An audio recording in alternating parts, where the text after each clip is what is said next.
There we go.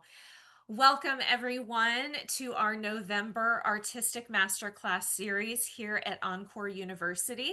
We are so thankful to be able to offer this to you free through our sponsorship and support from AARP, as well as the DC Arts and Humanities Commission.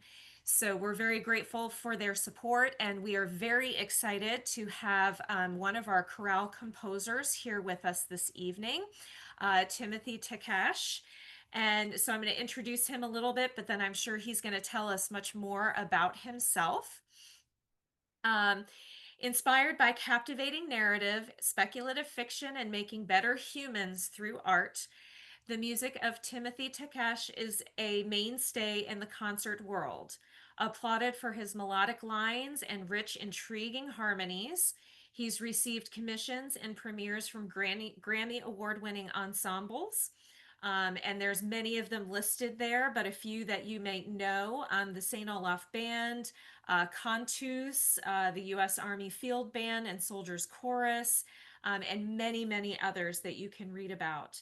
He's also the co-creator of the theatrical production called All Is Calm, The Christmas Truce of 1914. So if you want to check that out. And of course, he has a prolific composition catalog. So he's going to be talking to us specifically this evening about the piece that we're working on, We Sing of Home. So I'm hoping that you'll get great insight into his process, into that piece, and then you'll be able to come to it with a bit of a different lens when we sing it.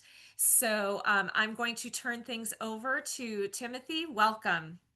Thank you so much for having me. I'm delighted to be here with you all and talk about my work, but also just the compositional process, what it's like to turn ideas into music, to have musical ideas in the first place.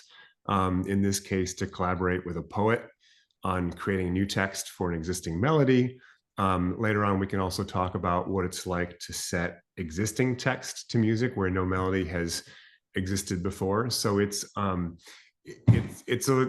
of a mysterious career. I think that composition is one of those musical careers that is invisible, where you go through life and you know what your piano teacher looks like, and you know what your choir director looks like, and you know who the music librarian is at college, and you know what the organist at church looks like. So they're there visibly practicing music.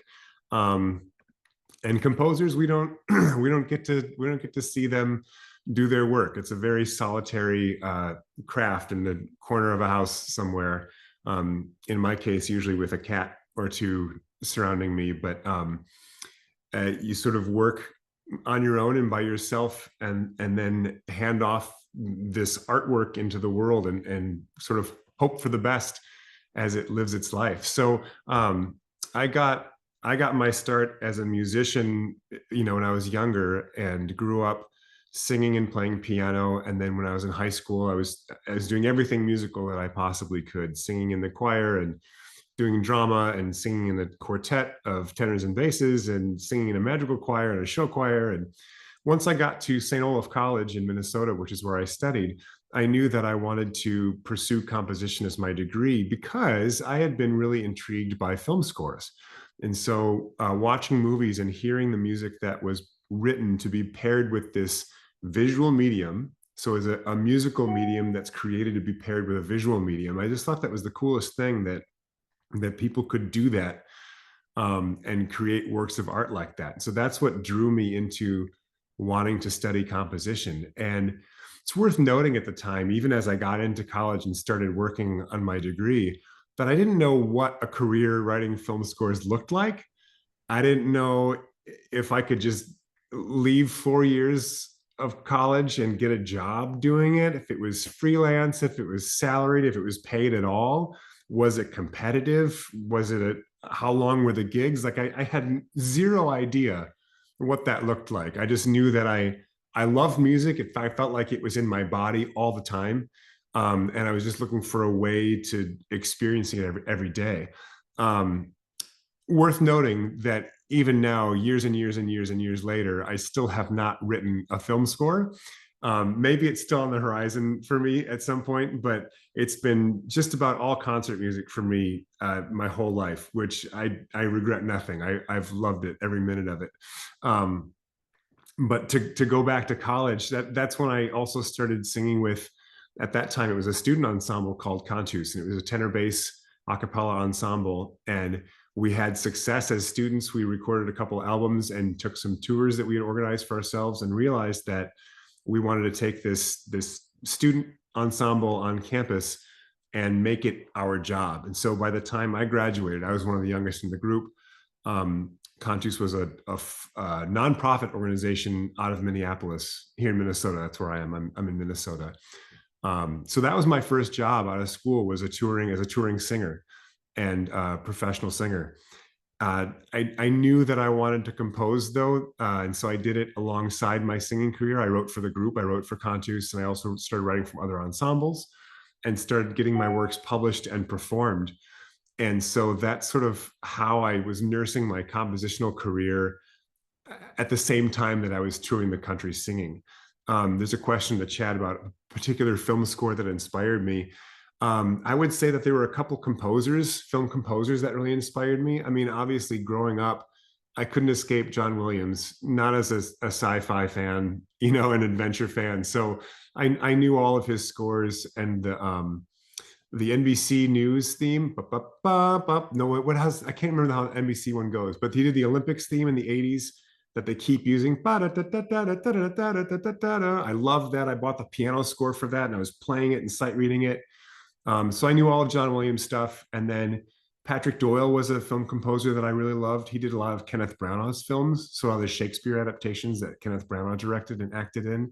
And I also really liked Danny Elfman, who did a lot of the creepy, weird stuff in the 80s and 90s. I really fell in love with his brand of film scores. So I was just really drawn to it. But of course, if those were my access points, I got to know a lot more film composers along the way, but those are the ones that I feel like really spoke to me. And I felt like that was my bread and butter.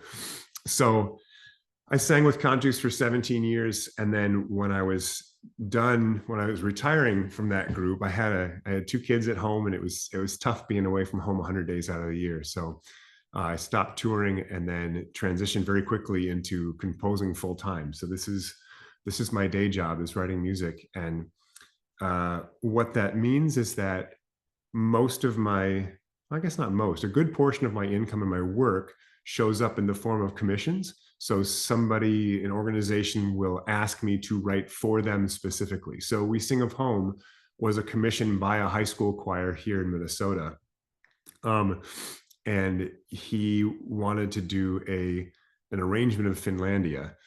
And along the way, I'm getting ahead of myself, but along the way, we ran into text problems with using the English Finlandia text that everybody knows, because it's under copyright. And so there would have been an extra cost and parameter around using that text and arranging the text that everybody knows from Finlandia. So that's why we ended up with a new poem. We'll talk about that later. But anyway, that was a commission for me. So there was a fee paid to me to write that piece for them.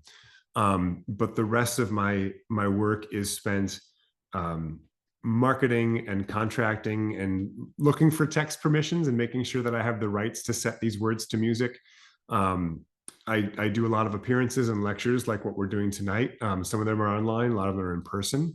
I just spent a week in Singapore conducting a large work that was the Asia premiere of this large work. So I just got back on Sunday from that week. I do still sing professionally when I can manage it, when it fits in my schedule. So right before I was in Singapore, I was in Orlando, in Winter Park, Florida, singing on a Rachmaninoff concert for 3 days. And then I left for Singapore from there. So I do still sing professionally. And I think I love it. I wouldn't like a life without singing in it still. It's still a big part of who I am and what I do. So that's a big part of it too. But yeah, composing is my day job. And then my wife, who's also a composer, we co-own a music publishing company that sells choral sheet music and solo vocal song sheet music. So we started that company about 20 years ago, and it still kind of feels like a side hustle, but it's grown enough in 20 years that we've had to hire other people to help us run it, because it's unmanageable for two people who have different full-time jobs than owning a publishing company. So anyway, that's just a little bit about me and my history and who I am. And as you know, later on in our session, if you've got specific questions about all of that, or want me to dig deeper into any parts of that, we certainly can. So just write them down, or type them into the chat. The name of the company that my wife and I started is called Graphite Publishing, and we started with a very small roster of composers. I think we started with maybe 8 or 9 people that we published, and now we publish 20, but we sell the music of even smaller music publishers. So now we sell a catalog that's almost 1,000 works strong. So it's been growing quite a bit over the last 20 years. So Marianne, did you want to continue with a conversation? You want me just to sort of dive into the piece? How do you want this to work? Um, well, you said a lot of the questions that I Oh had, no. I mean, well, most of it was just to tell us your story. How did you arrive where you are now? Yeah. I know Catherine also sent me a couple of questions because she couldn't be here with us. Yeah. Um, and she said she wanted to know what it's like to have two composers in the family, and do you ever collaborate on compositions? I think it's delightful to have two composers in the family. I think our parents worry for us. The fact that we're two freelance artists with two kids in school, high school and middle school, that are going to be going off to college soon. Um, it's really fulfilling, and you know, having somebody in the house that you can talk shop with, and that just understands all the language, all the lingo, all the ins and the outs of collaborating with performing ensembles and people who are being fussy over contracts, or why has this university taken 10 weeks to pay an invoice that I sent, that, you know, like just all the little things that happen. We're on the same page all the time. What I love about it too is, though, we both have distinct voices, and you think, you know, they talk about how people start to look like each other the more they live together. I feel like our styles have stayed pretty consistently ours, you know, over the years that we've been together and writing music under the same roof. There are moments of her music that are engaging to me, and I don't understand how she got there. Like, I talked about composing being an invisible process. It's also a very mysterious process. And I'll talk tonight about how I go about doing my work. That's only my solution. You talk to anybody else and it would be different, because you have to find your way in. So for any of you who do creative work, whether it's photography or painting or sculpting or whatever it is, you have your own process, and that works for you. And we have collaborated for a long time. We stayed pretty parallel and separate. We didn't want the industry to know that we were married, and we didn't really want our brands to get confused with each other. Um, we just wanted our own separate solo careers. And so the fact that we were married was like a card we could play later on in a relationship, and just sort of like drop a bomb and say, by the way, we're married to each other. And like, people would, you know, be kind of wowed, especially if they knew both of us. Um, so it's lovely, and we have collaborated together on a couple different projects, and actually one that I can share in the chat is a brand new it's a brand new album and piece that we wrote last year. There's a group in London called Voces 8, and they're a vocal ensemble. We wrote for them and their foundation, so it's a larger choir and orchestra, and the piece is I think it's 50 minutes, a Christmas oratorio telling the Christmas story from Mary's perspective. And so it's a lot of new poetry by a Wisconsin poet, Patricia Monahan, and it sort of humanizes Mary's account of the birth of Christ and her relationship to Christ as a mother, And so the mother and son relationship is really heightened in this. But I'll share the link here in the chat, and it'll take you to a bunch of different streaming platforms. But it just released on Friday, so we're really excited to share it to the world. So I'm excited to have this platform to share that with you all. But it's 11 movements long, and we sort of split up the work and wrote together sometimes and also separate, and just sort of collaborated on a lot of things. So, if you get a chance to listen to it, I hope you do, because we enjoyed writing it. I'm going to go through some of the other questions, Marianne, here in the chat. Yeah, We'll a lot definitely, of them I know are coming up talking about your piece. Yeah. yeah, we'll talk about Finlandia for sure. My kids are into music. I don't know that they're like as passionate about it as my wife and I were when we were that age. I couldn't get enough when I was their age. And there's a time in somewhere in adolescence where music turns a corner. I think that it goes from being a chore, something you have to do, you have to practice, you have to take your lessons, and it turns a corner, and it becomes a pleasure, and it becomes a source of joy and a source of escapism. And so I remember in middle school coming home from school and throwing my backpack down and heading right to the piano and just playing. I wasn't practicing like I was supposed to be, but I was just playing. I was learning different things. I was playing the songs that I knew or had learned, but just playing them to enjoy being at the piano. And so my oldest son started on violin, wasn't having a great time, moved to electric guitar, loved it, picked up trumpet for the middle school band, sort of backed off guitar a little bit and leaned into trumpet. And now as a high schooler, he now picks up the guitar for fun, and he has a band with some of his friends, and he'll show up with his guitar and an amp, headed out to a friend's house to go practice. And I'm just like, oh my God, it's just the best that he has found this joy in music making on a fairly circuitous path, but he's figured it out, and he figured out what brings him joy. My youngest son started on piano and has moved into percussion and is really loving percussion. So they do love music, and it's in their blood for sure. Here's a question about being inspired by visual art. And I'm a very visual person. When I was growing up, my first two career paths before composition were cartoonist and architect. So both creative, both visual. I double majored in composition and graphic design. And so there's a real visual element to whatever's inside me that shows up. My parents are amateur musicians, and my dad was an engineer for Honeywell. So again, visual and like CAD systems and drawing and drafting. I'm inspired by a lot of visual art. I'm inspired by books that I read. I'm inspired by film. Any piece of art that creates an emotional response in me, I track that and I think, wow, that was an amazing feeling. How could I create that in music? How could I write a piece that does that to somebody? Because that was amazing. Whether it's, you get to the end of your book and there's a twist that you didn't see coming, and your brain sort of like does a somersault. You thought, oh, I didn't think it was that person, or whatever it is. I love that. Or I love when an author or a filmmaker drops you into a movie or a book, and you don't know where you are, and you're sort of exploring that book little by little along with the protagonist. And so that element of discovery, I really enjoy that. That's a lot of fun for me to experience as a patron of the arts. And so sometimes I'll think about those things and think, how can I add this into my music? So yeah, I'm always inspired by other art forms. Let's see here. There's a lot of questions here. Let's talk about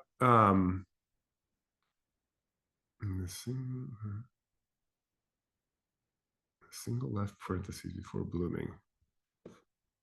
Hold on, I'm looking at this.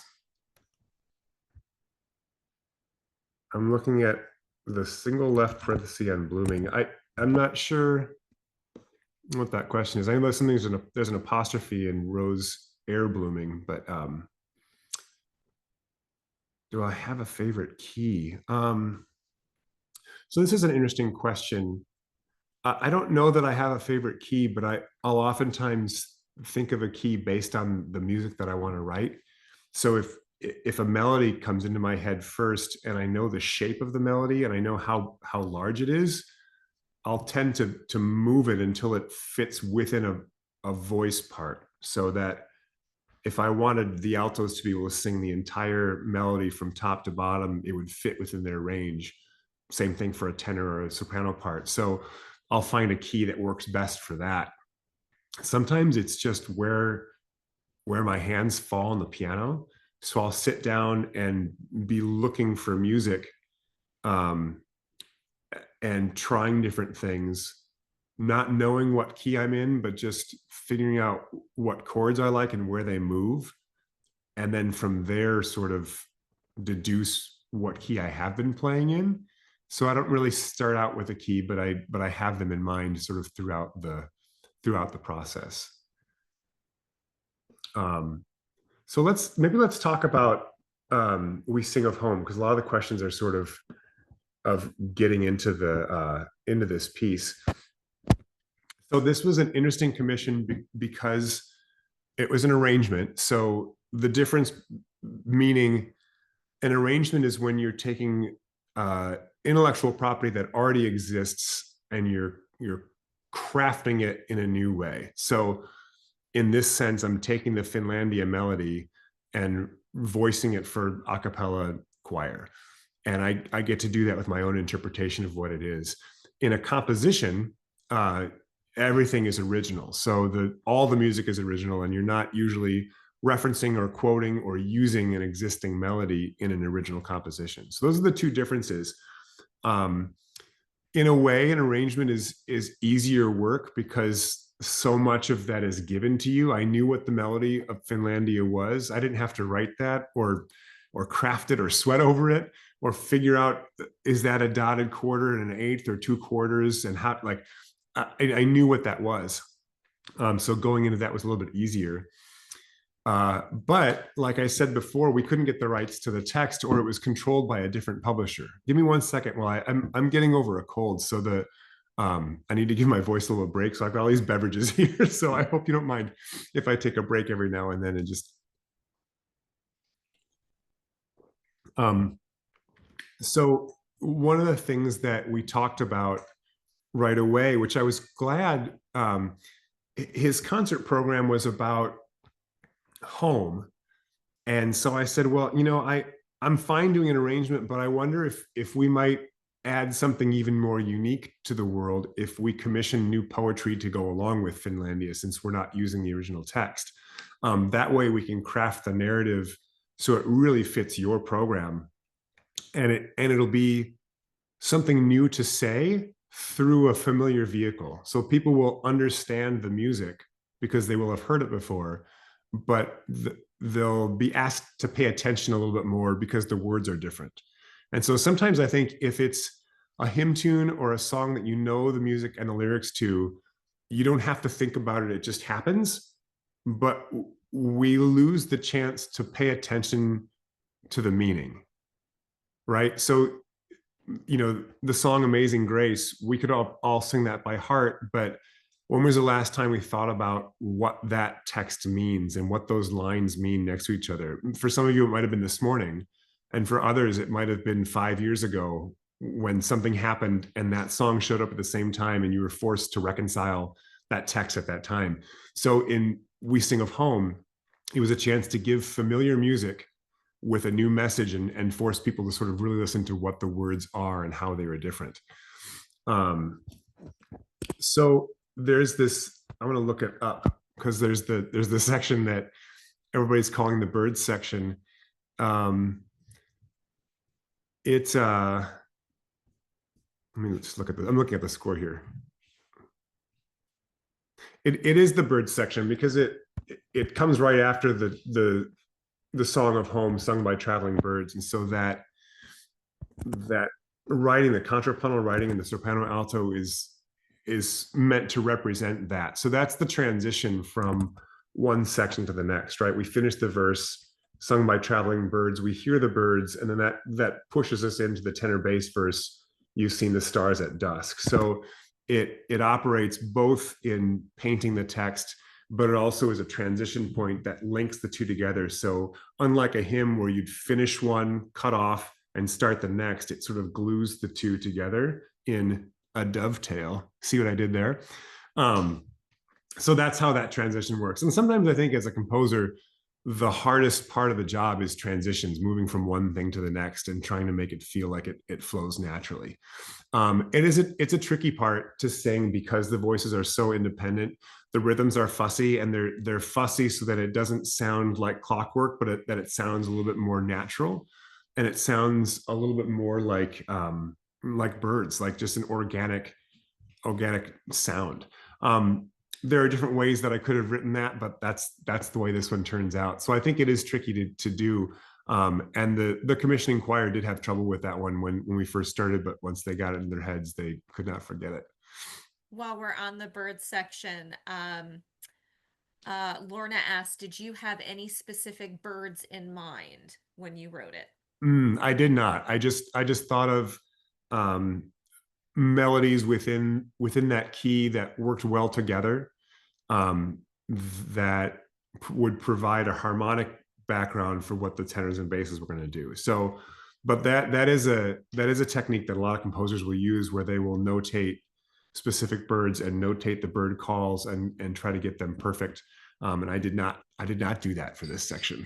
So some people might be angry with me, but I think it works as is.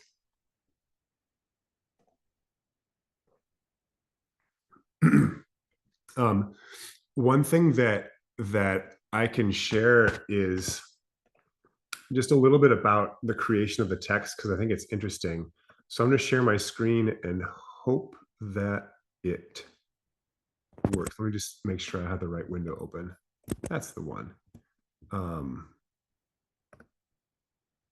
So this one is, oh, did screen sharing stop? It did. Okay, that's my fault. I was trying to be fancy. Okay, can you see it now? Yep. So this is just a little bit about the process that I went through. So my poet, Julia Klatt Singer, is a Minnesota poet, and she and I have worked together for years, for about 15 years, writing music together. Sometimes it's existing poetry she's written, and then I'll set to music. I'll be inspired by it. Sometimes I will go to her and say, write me a poem about this, and she'll write, and she'll just deliver me a poem that's specific for a piece. This is the first time I had gone to her and said, I need you to write a poem, but it's got to match Finlandia. And she grew up Lutheran, so she was singing her whole life and knew the hymn tune. But what's obvious from what I'm about to show you is that there's a lack of understanding of how the stress of words work and the rhythm of set music. So this original text you can see on your screen, this is my song, O God of all the nations, a song of peace for lands afar and mine, right? We know how the tune goes, and we can say it with that inflection. So her first draft was what you can see next to it, which is 2 stanzas, and it has each stanza has their own meaning. But I said, I can't use this because I need it to match up with like the melodic line of the Lloyd Stone text. So if I were to sing this, let's just say the home ... was an introduction. I was looking at this going, the further I roam in this life I travel. Like it felt awkward. Throughout the years upon this earth. I could make it work, but it didn't feel right. And please excuse my singing voice. It's been a rough couple of days for Mr. Takach over here. I normally sound a lot better than that. So anyway, I said, I need the rhythm to scan with the rhythm of Finlandia, which means that I need the important syllables to line up where the previous important syllables were. So she said, okay, so here's the second draft. And she said, yes, home is a hummed intro. And then we get into this word, the lyrics. And what she did first was she matched the number of syllables per stanza. So the first line of the Lloyd Stone text has 11 syllables, and she's done that here.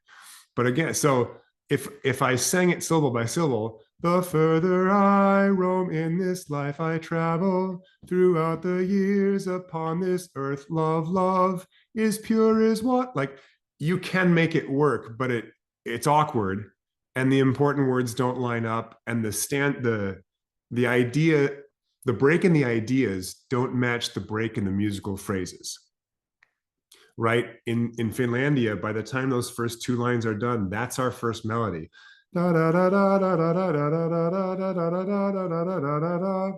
Period. That line's done, right? I think that's a period. Yeah, a lands afar in mine. So I said, okay, so you've got one step, you've got the syllables, but again, we're looking for the rhythm and the important words to line up. She's like, okay, so here's my third draft. And so I suggested a couple things. And what she sent me was everything here. What I did was I suggested some words in parentheses. So again, using those two opening lines, you've seen the plains at dawn, watched the sky for rain, or maybe I took that out. I can't remember now, but she's getting closer, right? You've seen the plains at dawn, watched the sky for rain, opened the earth and planted your life there. Great, that one works. Heard in the wind, the tall grass whispers your name. So she's getting it. She's understanding it.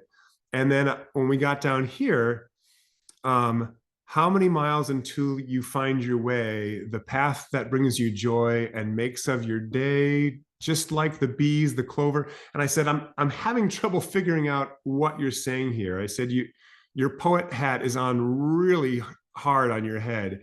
And I feel like the meaning of your words needs to be more direct. And I said, when we get here, we're losing the rhythm of the text a bit. She goes, okay, let's go back. So fourth draft happened. This is the fifth or the sixth draft. And at this point, I have the email from her, and she said, it's about time I earned my keep. Because sometimes she's used to just writing a poem in an hour and being done with it. And this was over the course of probably about a week. So we're getting closer here. And I'm liking it. And then finally, the seventh or the ninth draft or whatever, we finally, you've seen the plains at dawn and felt the day's rain. We figured out how to land those important words. And so this is the final poem. But you can see how different this looks like the Lloyd Stone one, right? I think, do I have another slide? No. This looks exactly like the Lloyd Stone one. It's got the 6 lines in 2 stanzas. They're all similar lengths. But when you go back to this first draft she sent me, it's like night and day, right? So anyway, that's just a little bit about how it was hard to translate what I wanted from her into like a hard-baked rule about how it is. And I think it's something that a vocal composer intuits, because we understand where strong words are supposed to go and how we sing them, especially a singer composer.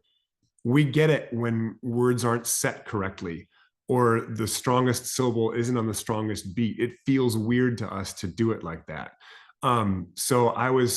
She was already a singer, but I had to teach her as a composer how to change her poetry for what I wanted. So I felt like I was a taskmaster on that one, but what I love about it was that it felt like a true collaboration, in at least from my end, that we were working together to get something that worked for both of us. I wasn't shaping or directing what the words or thoughts she had were. I was just shaping the direction of them and the delivery of them. So I never went back and said, except for that one part, this should say something different.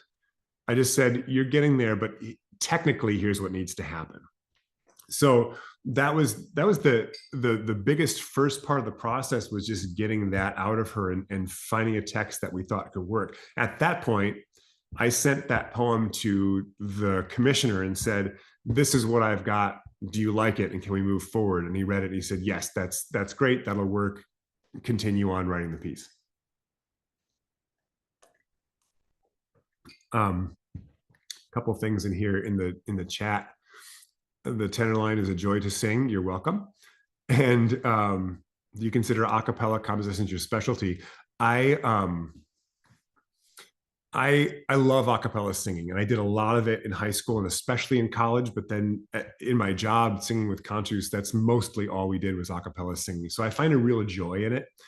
And I understand what that instrument is. Like I understand how it balances, and I understand what each voice part sounds like in their range. And I know what a high school tenor is going to sound like at the top of the staff on a specific vowel. I know what a young adult tenor is going to sound like on that same note on that same vowel.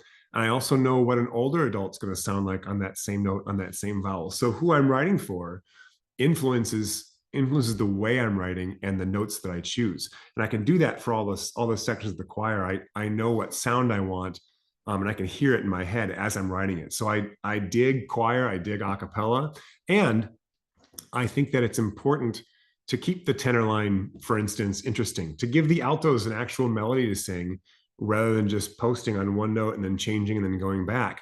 We as singers, we need to feel engaged. We need to feel like we're giving something to the bigger product that's not just functional. It's not just a harmonic filler, but it is its own artistic statement. We're being asked to do something of ourselves. We're giving of ourselves. And it's hard to do that when you're pedaling on one note the whole time. It's hard to feel like you're being artistic with that. So as a composer, I feel like that's part of my job is to do that. But I also feel like the performers are my first audience, my first priority. If I can get the performers on board and enjoying the music, enjoying learning the music, then everything else falls into place. It's easier for the director to hold rehearsals and to have those rehearsals be productive. It's easier for the choir as a whole to like get on board with the piece and feel like they enjoy presenting it. It's easier for the audience because they're watching a choir full of people that understand it and want to be there singing that piece. So if I start with the performers and think I need to make sure the choir likes this, then I feel like the rest of the dominoes fall into place.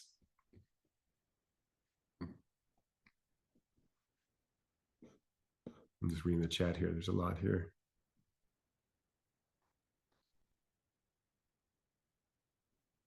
Mm-hmm. Yeah, writing lyrics is not the same thing as writing poetry. And here's the thing, I'm comfortable setting either. And as for my job, I have to be, right? Like I have to be able to set lyrics and poetry. And I've set prose before as well.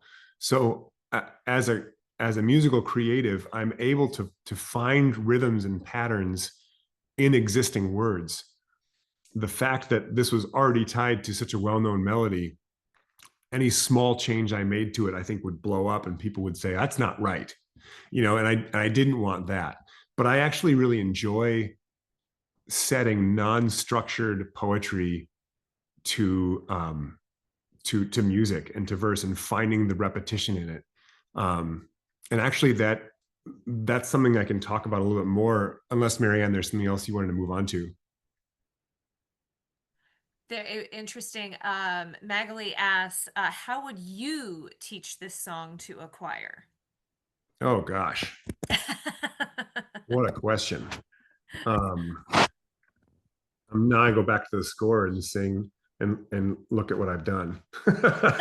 Because so as I found out in Singapore this last week, knowing the piece as a composer is very different from knowing it as a conductor. Yes. So from my experience, learning this piece from the podium, this big piece I just conducted, illuminated many different parts of it that I wasn't expecting. And I didn't have to teach it. I was just like that top 15% of music making. So I was crafting it. But a lot of times I'll do voice pairs. And so I'll pull like the melody and another voice part out and just do two parts at a time so they can hear the interplay of those two parts. Maybe I'll pull the altos and basses out and say, let's hear how your lines interact. That bird section in the middle, that's something I leave up to the conductor who's conducting. I don't know that I want to teach that part. That sounds hard. At least you all have made it sound hard. It sounds like a challenge. Yeah. Somebody in here says the evolution of my process seems to be ready for the next step, a ballet. I love that you said that. I actually had my first ballet premiered 2 years ago here in Minnesota. It was done once in St. Paul over a weekend, and then we did it the next year in Minneapolis and then in Tucson. and it'll be done again in Minneapolis this June. But it's an adaptation of Frankenstein for chorus and percussionist and cellist, and then 6 dancers. And that was a really fun project to collaborate with a choreographer for the whole project. So we developed the arc of the narrative, and we sort of pulled apart Mary Shelley's story, but we used her words as a libretto. So all the lyrics the choir is singing are from the novel, but sort of crafting what that experience is like. It was a lot of fun to do, and I would do it again in a heartbeat. I loved it. And that recording's up on Spotify too, and Apple Music. It's called Unfashioned Creature. And it's about 45 minutes long, but I'm really proud of that one.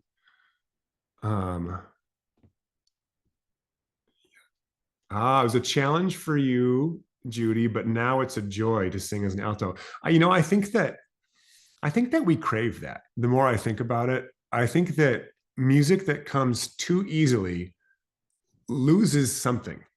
And I don't know what it is, but there's this equation that I think of in my mind, that the work you put in usually ends up equaling the joy you get out of it.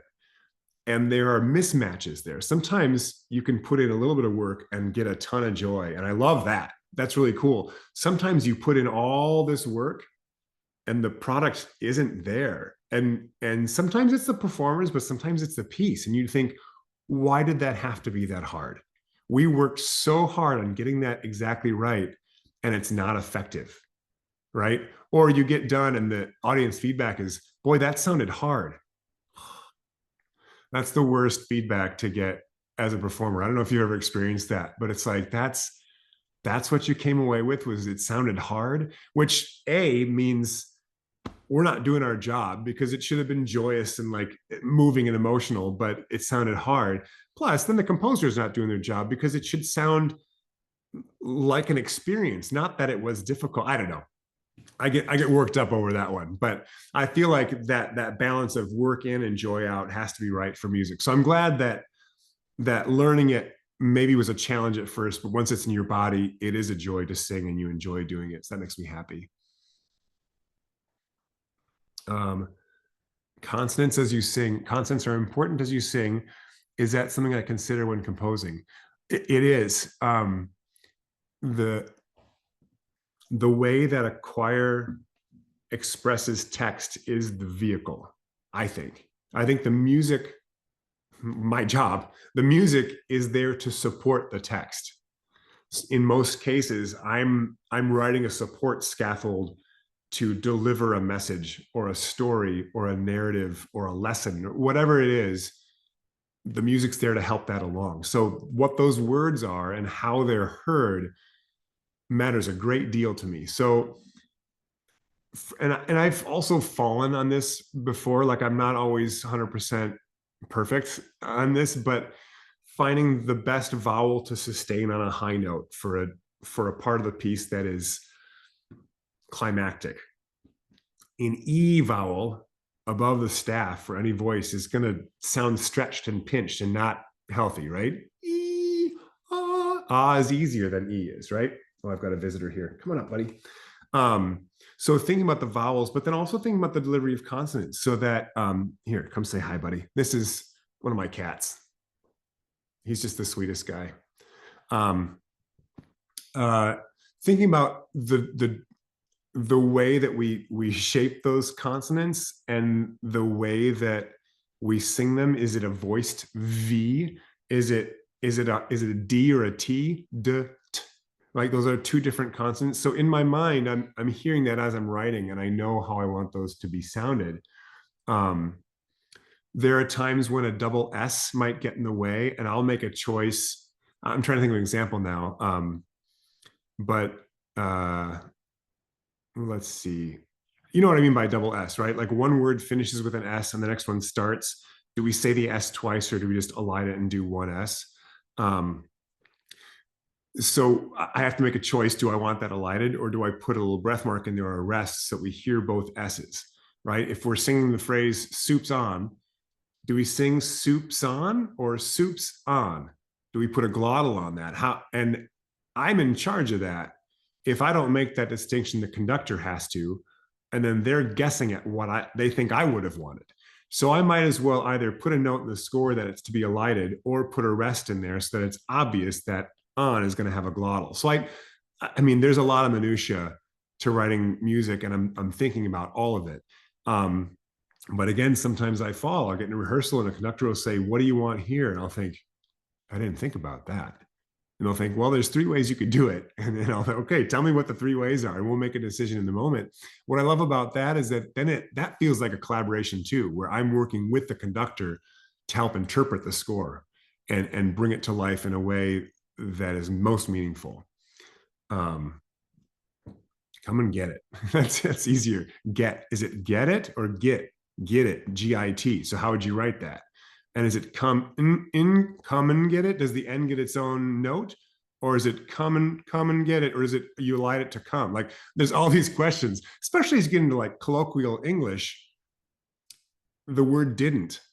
That's 2 syllables. The second syllable is nt, which is super awkward. So we need to be able to set that to music, but it looks weird and it sounds weird when you're thinking about it, but when you sing it, it comes across very naturally. So setting English language is a tricky business for sure. And since we're talking about that, I'd love to walk you through this other process. So unless there are more questions right now about Finlandia, we can come back to it later for sure. But I wanted to share with you what my process looks like when I'm setting existing poetry to music, and the music does not exist already, but I'm needing to create that, because I feel like that's one of the more mysterious parts of the process, and something I get asked about a lot, which is how do you start? Like, what do you start with? And so I've got this document I can share with you that goes through it. So I don't know if any of you know the poet Wendell Berry. Let me find this. There it is.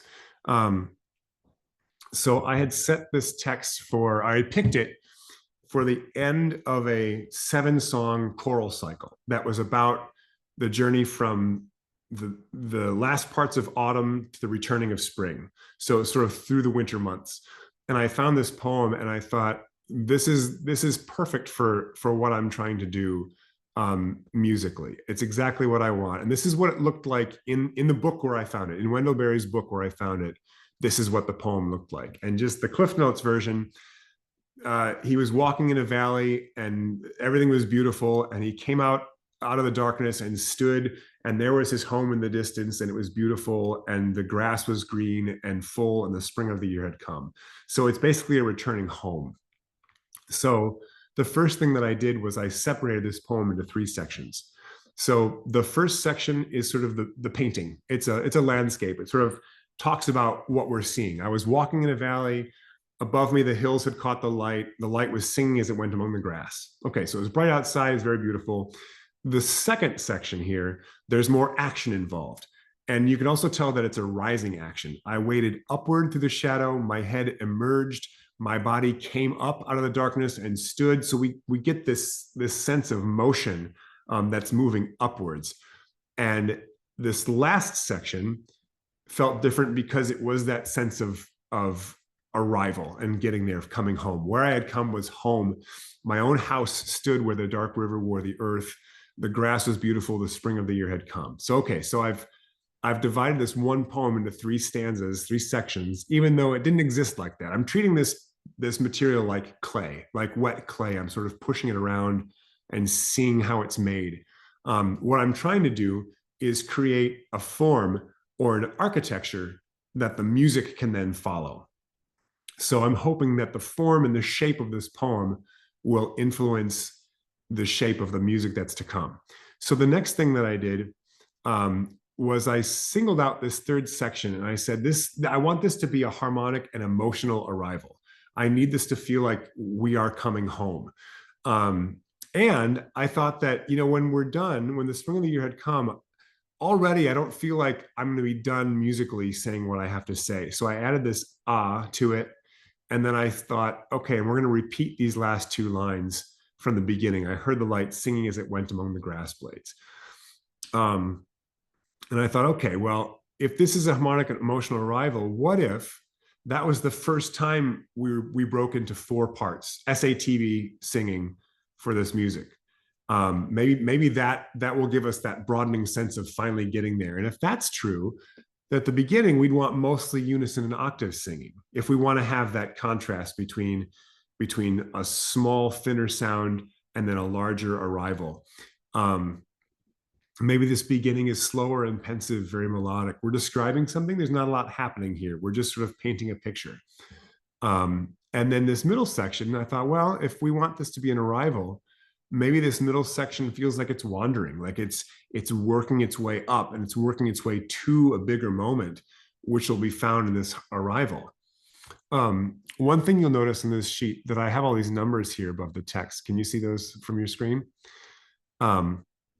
Notice that I still haven't written any notes and I haven't made any musical decisions. I've made format decisions. I've made shape decisions, but there are no notes or melodies so far. This is the first time working with this poem that music has shown up in my head, even though I'm not looking for it yet. And so you can see here, I've got this in 6/8. Where I had come was home. 1, 2, 3, 4, 5, 6, 1. Bum, bum, bum, bum, bum, bum.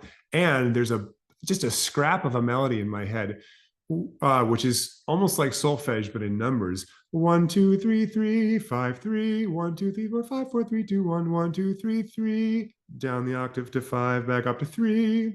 2, 1, 7. So I'm moving through it. The 0 is just a placeholder because rhythmically I felt like these last 2 syllables would come after the strong beat. That's into the weeds a little bit, but the point is that I wasn't looking for music, but music showed up. So I thought, well, I might as well write it down in case I want to use it later.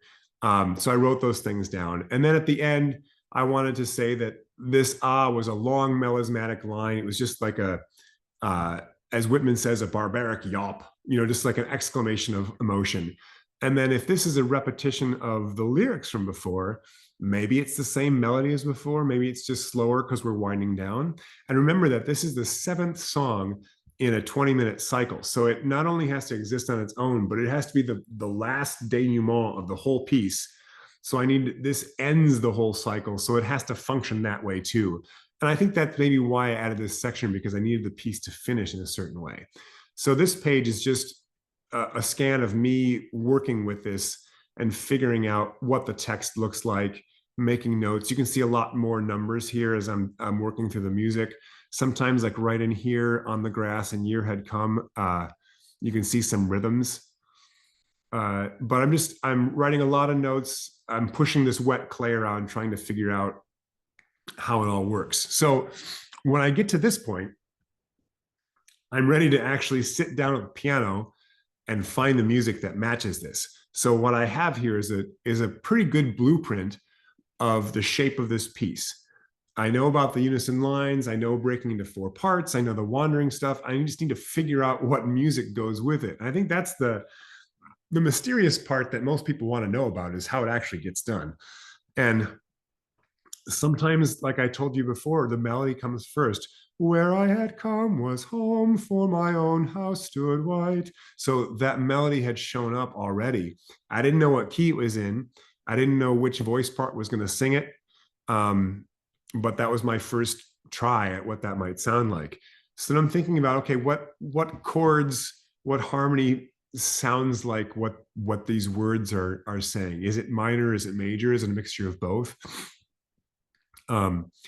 Is it, like I said before, is it slower and pensive? Does it move fast? And if so, how does it move? So I'm basically making decisions, and I'm starting with the bigger ones and I'm going smaller. So how long is this piece? What key is it in? Like, is it fast or slow? What meter? And then trying to figure out from there how the music turns out. And then writing the melody for me comes from speaking the rhythm of the words and figuring out how that rhythm feels to say, translating that into rhythm for singing, and then figuring out what shape that might take as a melody. Some of it's experimental, trial and error. Some of it is plunking things out on the piano and trying to figure out what might work. Some of it's just walking around my house doing laundry, singing the words to myself until they feel like they make sense musically. So there's a number of ways that I go about turning this into music. But what I'd love to do for you now is share how this piece turned out, so you can hear these notes in practice. I'll have to say though that um, this is not a handcuff. I'm not shackled to these decisions. This is just my best practice, so that when I'm at the piano, I can work faster and more efficient. Things might show up along the way that I'll say, oh, that's better. I'm going to take that. That's better than my pre-planning decision. So I'll take that and work with that instead. Um, so I don't know, Marianne, if I can have both windows up at the same time, or if I have to choose. Do I have to choose? Or can I Um, share my whole screen and just make sure the windows work I out? say, yeah, I think if you just share your desktop and you've got both up. All right, we'll see if this is embarrassing or not then. Okay, there's all my desktop. So here's the analysis. Oh, that gets smaller though. So I'll leave this on the side and zoom in a little bit so you can see it. And then this is the YouTube video of how all this turned out. There you go. That So works. yeah, so it's 4 minutes long. So I'll talk over it too, and sort of like call the plays as I see them. So we're starting out, it's quiet at the beginning, so you might want to crank your volume a little bit, and then it gets louder as it goes on. This string intro was not in my plans at all. This happened in a moment.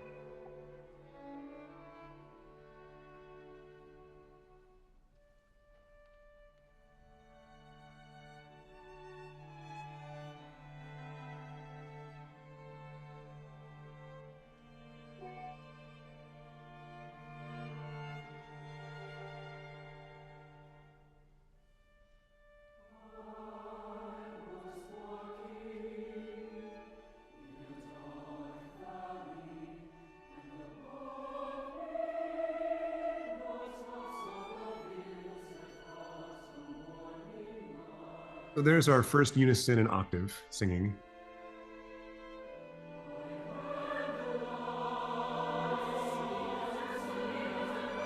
I broke my rule there. We've got 4 parts.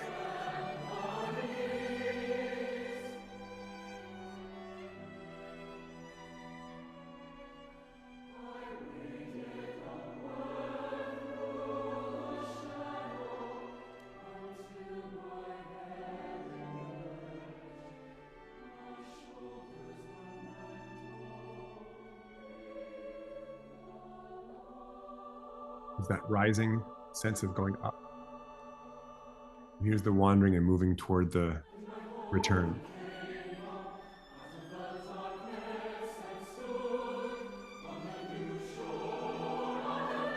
Here's our arrival point.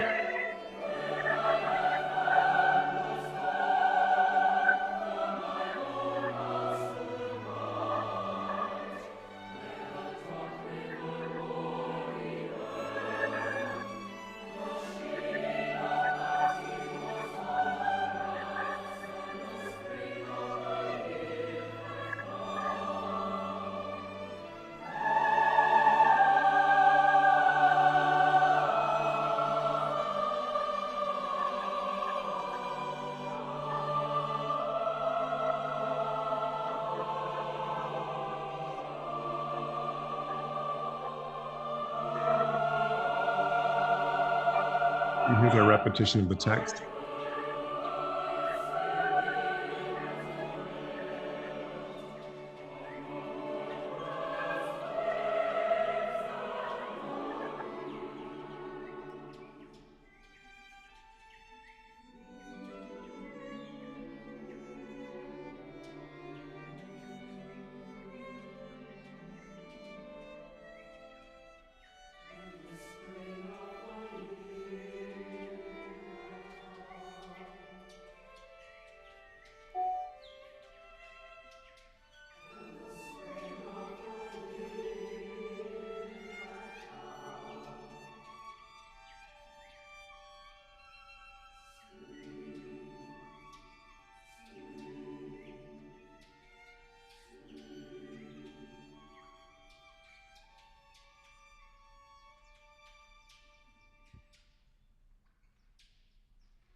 So you can see that I stuck to my blueprint for a lot of it. Thank you. But there were a lot of changes that I made along the way. And sometimes even when you know what you're looking for, there are surprises and there are things that are mistakes that you welcome in to the process. I wanted to make sure the audience knew we had arrived at spring. That was a big part of that one. So I repeated that line, the spring of the year had come.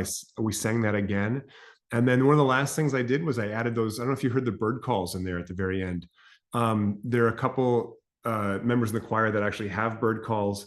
And then some of them were doing it with their mouth, like a bird whistle, which I think is amazing skill, which I wish I had. So that was an extra level that I added to that song. I thought this would be really cool and unique and surprising for the audience. And when I've seen it in performance, audience members will look around, because they won't expect it. I was trying to figure out who was unmuted. Yeah, right.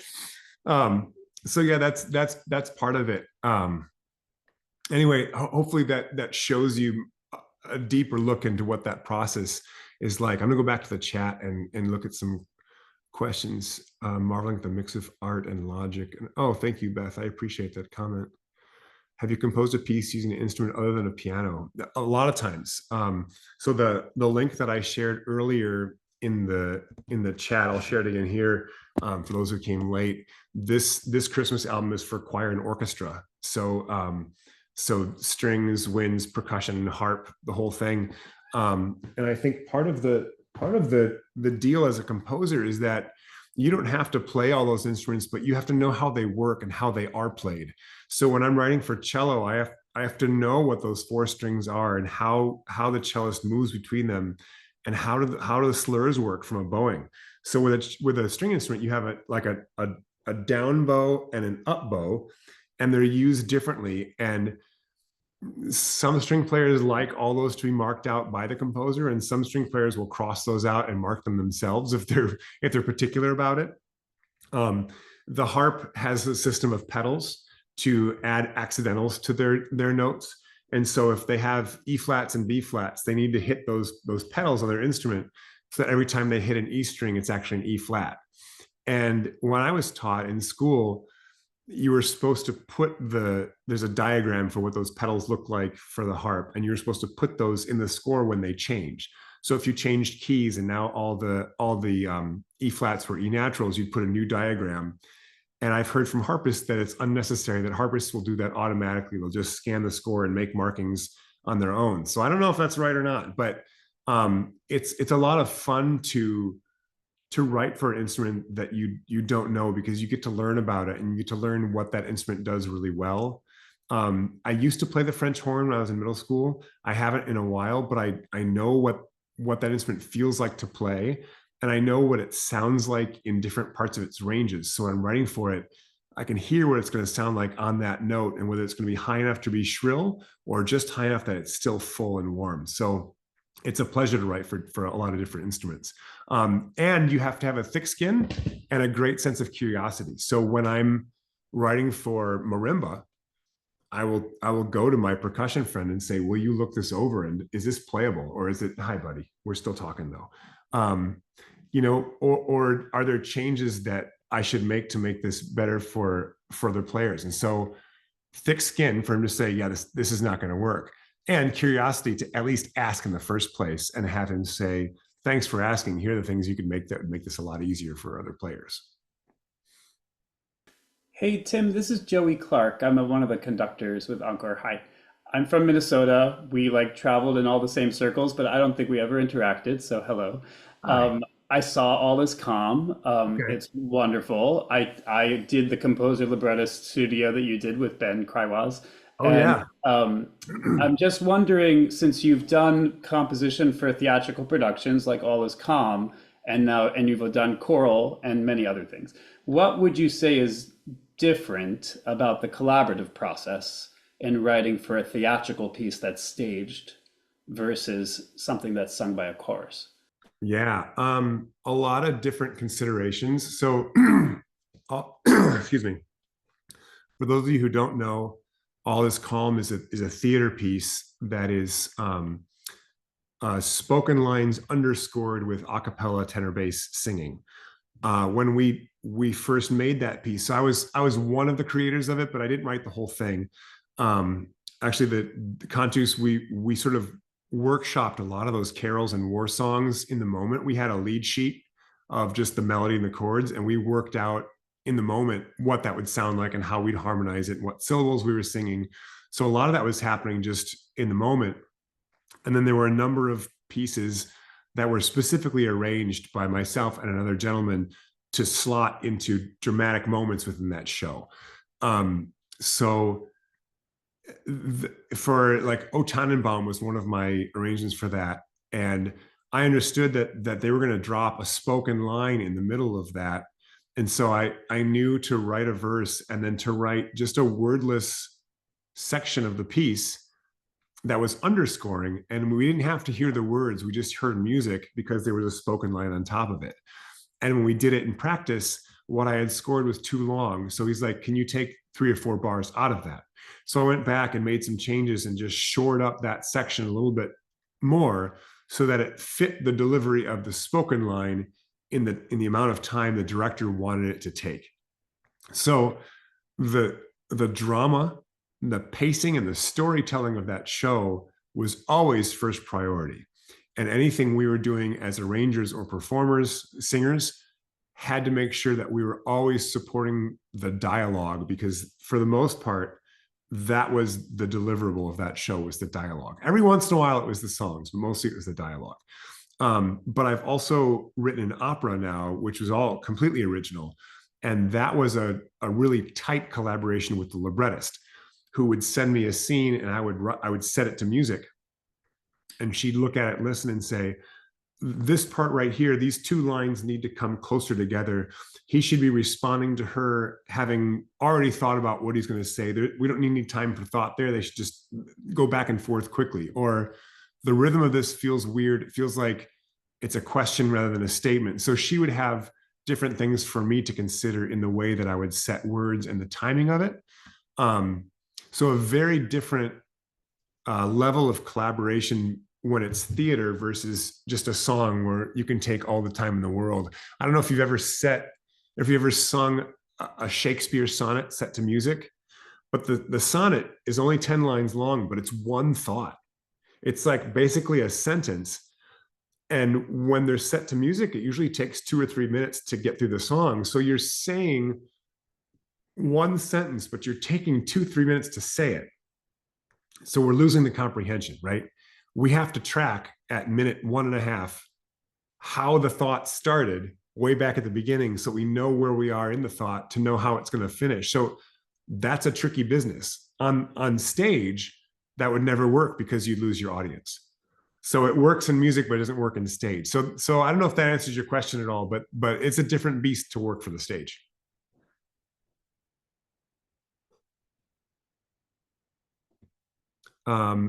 Yes, John, I did know that my name means weaver. And I've always loved that, being a composer, just like the crafting of it. I've always been excited about making things.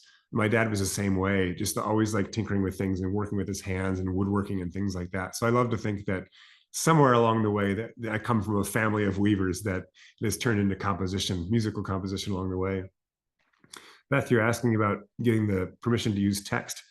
For Wendell Berry, he has, I think it's Live Right is the company that manages the permissions of his words when they're being set to music, which sometimes is a different company that might authorize you to quote him in a book.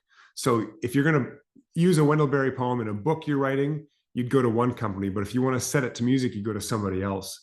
But you basically just write them and ask them, and they say, you can send us $100 and then we claim this much royalty per copy that you sell, that you're responsible to give to us when you sell the music.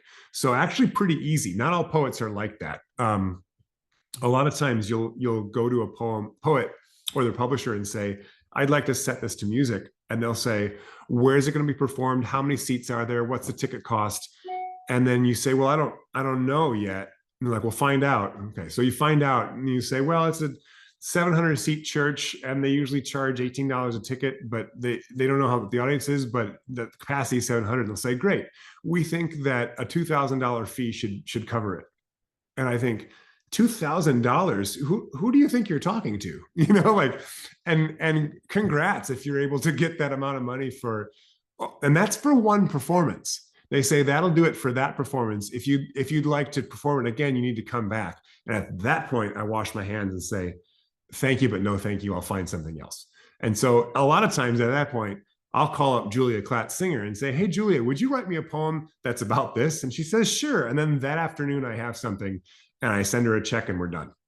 So setting poetry to music is a funny business because it's so different all the time, based on what people want, what they need. It's called. Yeah, Anthony, you're saying about everyone who's working in support of the mission. I think that idea of working toward a common goal is so important in a collaboration. And you can think about collaboration in many senses of the words, right? Like, who is doing the house cleaning this week? That's a collaboration, right? If you're sharing that with somebody, the common goal is to have a clean house. Are you both working toward that? If yes, then you're doing a great job. So part of that comes from communication, right? It comes from communication between each other, talking about expectations, talking about who's in charge of what the timeline is, what you're expected to do, and what you're expecting the other person to do. All of that has to be talked about, hopefully beforehand and not after the fact. But those open lines of communication are huge in a successful collaborative relationship. Maggie, you're asking if Encore's presentation of We Sing of Home is important to me. That's a good question, because I still want to know more about how this works. Because tell me if I'm wrong. You are an organization, an umbrella organization that sort of has a number of different choirs that are working together or working separately on the piece. Is that how this works? So we are a national organization. We have over 2,000 singers that sing with us around the country. But we're split into several different kinds of choirs. So we have a chorale.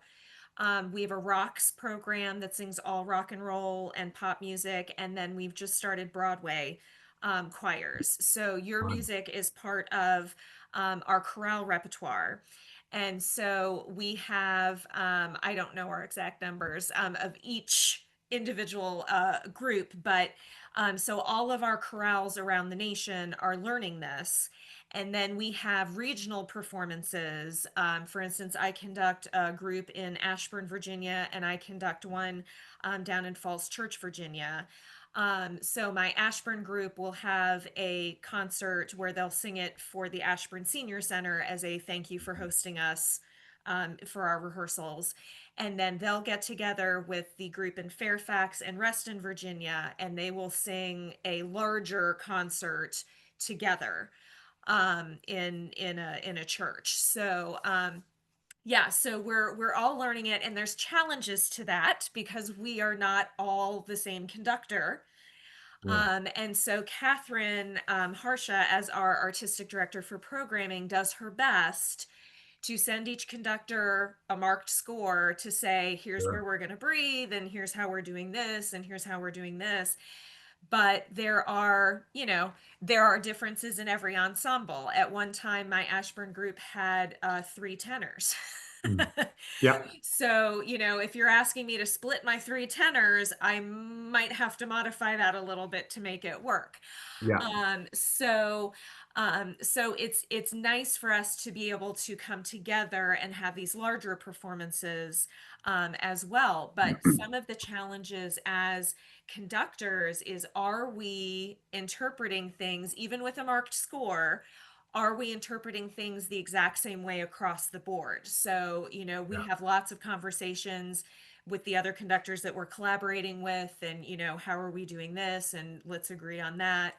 But it's a great way for us to be able to collaborate easily because we are all learning the same repertoire and coming together. That's amazing. The question in the chat was, is Encore's presentation important to you? And it is. It's very important to me for a couple of reasons. And one is that this piece hasn't been done a lot. And so to put energy into something and create it and have it be premiered and then have it sit on the shelf is disappointing. It happens, right? It happens to all composers, and not everything can be a hit. But I like the piece and I believe in it. And so when y'all chose it, I was really happy to see that it had life. But I think more importantly, whether it was this piece or something else, like I said before, my work is very solitary. And so it all happens here in my house for the most part, unless I'm traveling. And then it goes off an email, and that's the end of it for me, until somebody comes along and breathes life into it. And so there's a missing piece. Remember that Shel Silverstein book, The Missing Piece? There's a missing piece to me when I send it out and then it's radio silence, because the work isn't finished yet. Nobody has sung it or performed it. Now, somebody has sung and performed this before, but knowing that the work is out there and that so many of you are spending time on it, and it's inhabiting your bodies for just a few minutes every week or however long you're spending on it to practice, and that you're going to be giving it to somebody else, that's the greatest gift in the world to me. And it means that the time that I spent on it is coming full circle, and it's going out into the world in the way that I intended it. So it's very important to me. And I would love to hear you sing. I don't know if you'll get recordings of different choirs, but yeah, send them my way, because I'm curious not only to hear the bird section, but to hear all of it come together. I want to hear that. I love, Anne said, I love when you notate, don't lose energy. Yeah, sometimes I feel like score markings can be really fussy, and they're in Italian, and they're weird to decode. And sometimes I feel like, let's just be honest about what I want. Like I'm giving you a set of instructions, right? It's not music, it's a set of instructions on how to make music. So as clear as I can be with that set of instructions, it makes your conductor's job easier, because I already wrote it down, right? You're going to give it that section energy. But I also think it's just more character in the piece. You kind of get a sense of who I am when I write little things like that. No, Judy was asking about, do I know when my work's being performed? Sometimes I do, but mostly I don't. I'll hear about it from other people, and people will, like, I'll have friends that they'll be at their child's choral concert, and they'll shoot a picture of the program and text it to me and say, hey, look who's on the program. And that's very cool to see.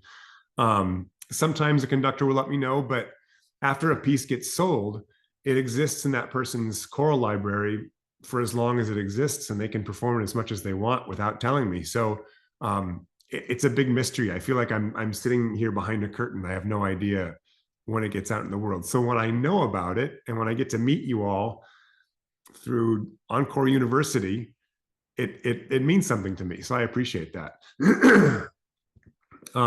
22 concerts around the country. That's amazing. And so here's a fun fact. If I have PDF programs of all those concerts, I can submit them to an organization that pays me extra money when they know that my work is being performed. And it doesn't cost the performing organization anything. It's a company called ASCAP, and they manage performing rights. And so by purchasing the music, you've purchased the right to perform it.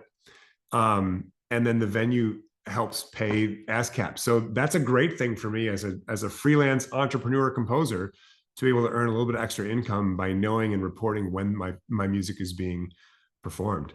I'm not sure how Encore learned about this one. I'm assuming that it was Catherine, since she's the artistic director, that heard about it. Yes.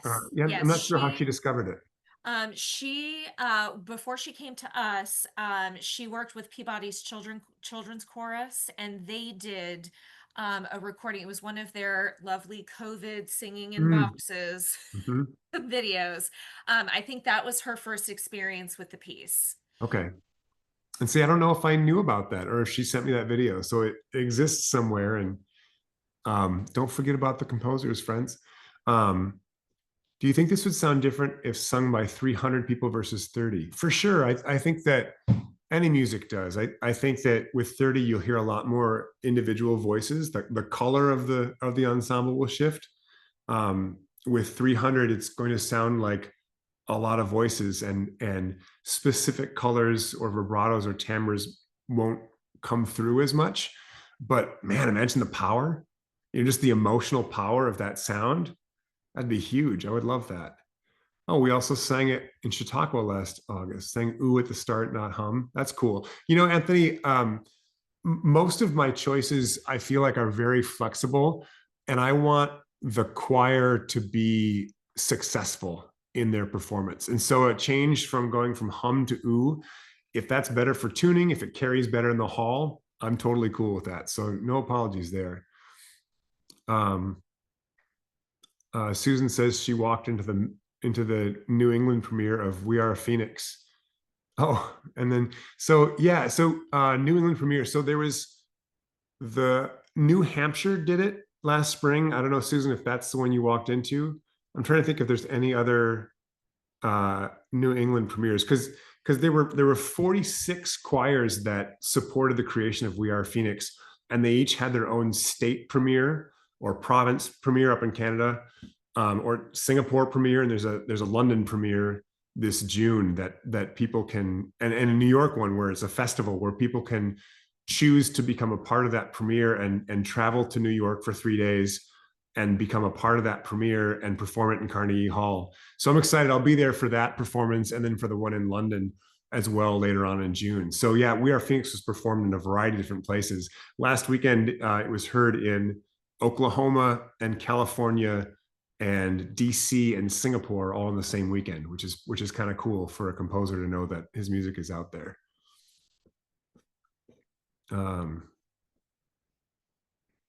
Let's see. Oh, Forest of Birds. Yeah, missing the performance is huge to me. So we were sad composers in COVID. 150 singers.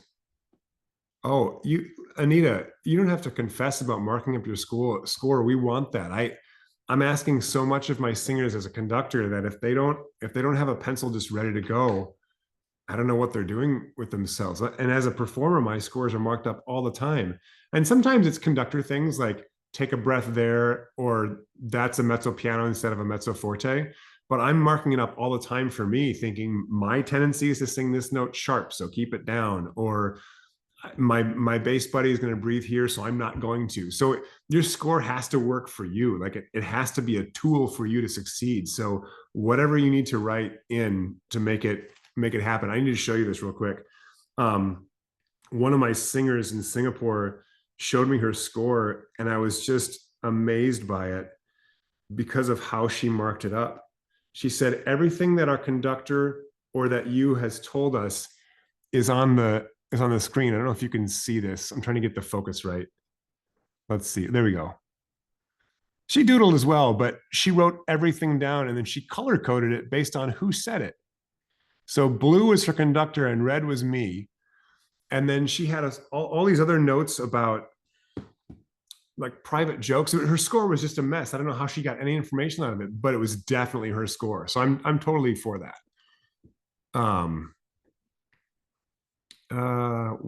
If you're composing We Sing of Home for older voices like ours, how would you do it differently? Okay, so I have a friend of mine who conducts a number of choirs here in the Twin Cities called Vintage Voices, and they're through a large partner organization, and they're for retired choirs, and so a lot of them are at retirement homes and housing complexes. And so the first thing that I would do is I'd call up Rob and I would say, tell me what I need to know about the aging voice and what I should avoid, and tell me about how the range shifts, and tell me about how tessitura shifts, and tell me how, just like give me a crash course and on how to do this. And so I would want to go into it knowing the audience, knowing that I'm writing for the people who are going to premiere it, and wanting them to feel excellent and successful. So my job as a composer is to serve the performers, and I will stretch them.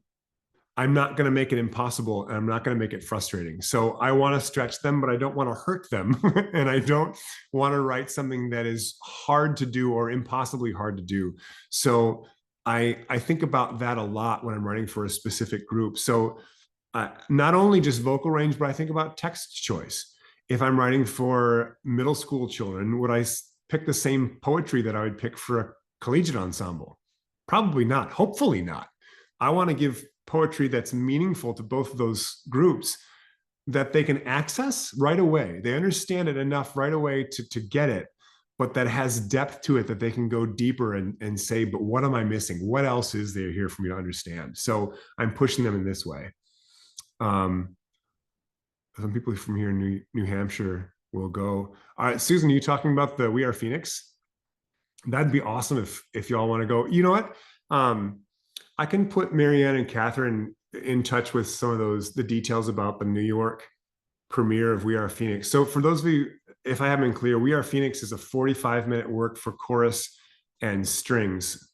And it's about how using the earth as a model for humanity, as far as how the earth undergoes cycles of destruction and obstacle, and how it heals and rebuilds itself. And humanity is the same way. We go through these cycles of destruction, which appears as loss and grief and loneliness. And there's a number of ways that we can feel low, and we're able to rebuild out of that and heal ourselves. And so it has the two against each other, the earth and humanity, and parallels.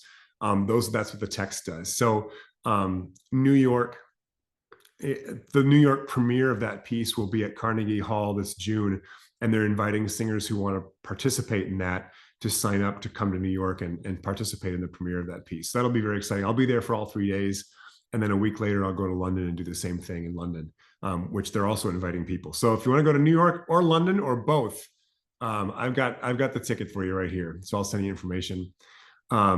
I know we're at the end of our time, but if there's any lingering questions or things you'd like to talk about, I got nowhere to go tonight. So, but I do want to say that I appreciate you having me here to talk with you all about this and about composing and just all the nuts and bolts that we've talked about. And I also just want to say thank you for giving of yourselves to this music. I think that music is a service. I think what we do as performers is a service to the audience. We're giving of ourselves. We're giving them something to consume and something to inhabit. My work as a composer is a service to singers. And so I think we're just constantly giving. And so I appreciate you giving to what I've done. And the cycle will continue. So thank you for that. Dates in London was June 13, maybe, I think. And the dates in New York are the 5th, 6th, 7th, I think. But again, I'll put an email together and send it to Catherine so she can disseminate amongst all of you. That would be great. Thank you so much for being with us, and we're going to make sure that you get programs. And that's something I did not know. So that's something that we will start to do for the composers that Oh, we're singing, because I composers would honestly love did that. not know that. And I know it's interesting to hear from your perspective that, you've poured your heart and soul into something and then it goes off, and to not know whatever happens to it must be hard.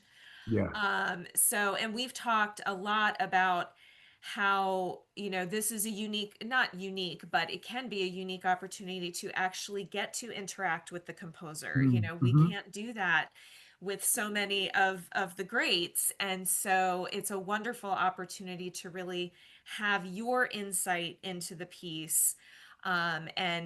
We really encourage folks to come so that they can have a whole new lens to look at this piece through, which I think will be really great. Very well. Thank you. I appreciate you. All right. And thank you all for joining us this evening. It was a wonderful time. You asked great questions as always. And once again, thank you to AARP and to the DC Arts and Humanities Commission for sponsoring these master classes so that we can offer them each month. We are taking December off because it's just too dang busy, but we are booking into 2026. So be looking for our lineup to come. So thank you very much. Have a wonderful Thank you, Tim. evening, and we will see you next time. Thank you. Thank Thank you. you, Thank everybody. you.